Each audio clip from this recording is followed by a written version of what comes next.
All right, we're going to watch Sam's freestyle below the water.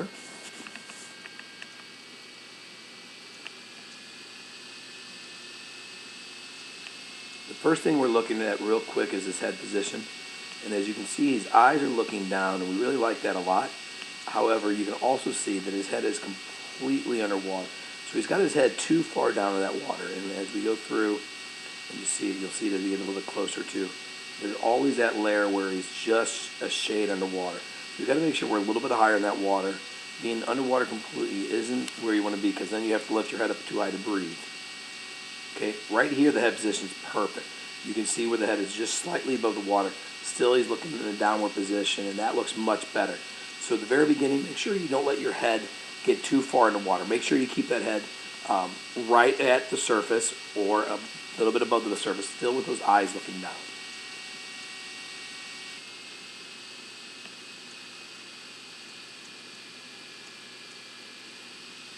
As we go into our turn here, Sam does a really good job of keeping his legs straight.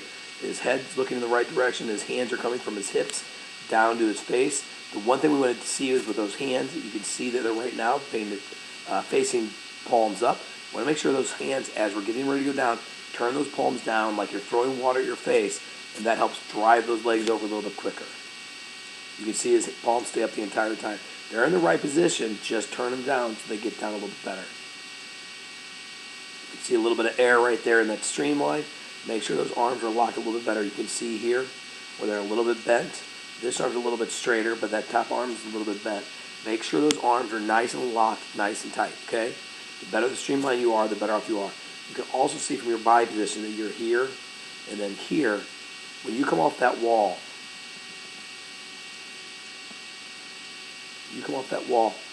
right here, you want to push your feet up a little bit higher so you can go down, and then you'll come back up gradually, okay?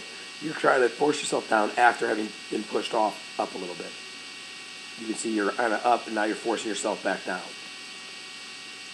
Let's make sure we're fully on that chest when we start those dolphin kicks. Good dolphin kicks there. Now your breakout is way too early. You can see that your elbow's above the water up here. Your hands getting ready to break the surface, but your head still is a good almost maybe 8 to 12 inches underwater. But you got to make sure we're a little bit higher in that water in that breakout. So don't start the breakout quite so early. As you can see, your head's still underwater, and now you've got your second stroke going.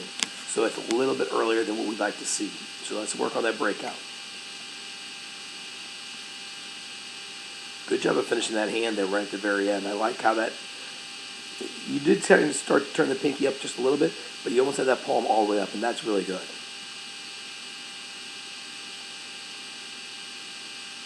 Sam, the one thing I'm going to tell you about your kick here is this is not the kick that we see normally, all right? Normally we see is about one kick per pull. Right here you got a good, let's see if we can try and figure out how many kicks we have. So there's your stroke, 1, 2, 3. So you get about 3 or 4 kicks in with each arm. So that's about 8 kicks per stroke cycle. That's good. Generally speaking, when you're doing freestyle, your kick cycle is about 2 kicks per stroke cycle. So that's 1 kick per pull. This is the kind of kick we want to make sure we keep using. We want to make sure we get rid of that 1 beat kick. All right? As you grab the water here, you kind of see that you start to bend your elbow right when your arm is underneath the body. What you want to do is when your hand is entering, drop that arm or drop your hand a little bit and start to bend that elbow a little bit earlier so you can get the catch phase in with your forearm to your hand. The catch phase is right in this area here. So if we can get that catch a little bit earlier, okay, it's going to be a lot stronger. Your hand entry is good. And right here, underwater, I mean, that's perfect. But you want to have that elbow up just a little bit higher earlier on. Okay, this is a much better catch. You kind of see where you're a lot earlier. Where here, you're almost directly underneath your shoulder and your chest. Here, you kind of start that catch. You can start to see that elbow bend right out in front of you. And that's really good, Sam. We like that a lot. That's what we want to see from everybody. Good early catch. Keep pushing that water back. And again, good fingertip entries. I like how your hands are entering every single time.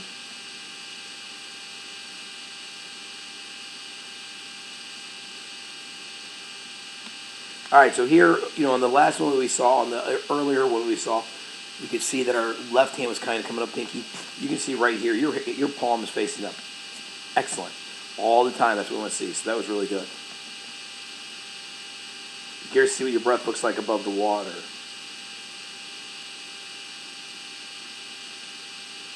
Couple half kicks there at the end. Make sure those legs come all the way through. But Sam, really, you got a couple good things going on here. If we can just get our head up higher and keep that kick a little bit stronger, I mean, your freestyle is going to continue to take off. I like how hard you're working, and I like how good you look. So great job, Sam. Thanks.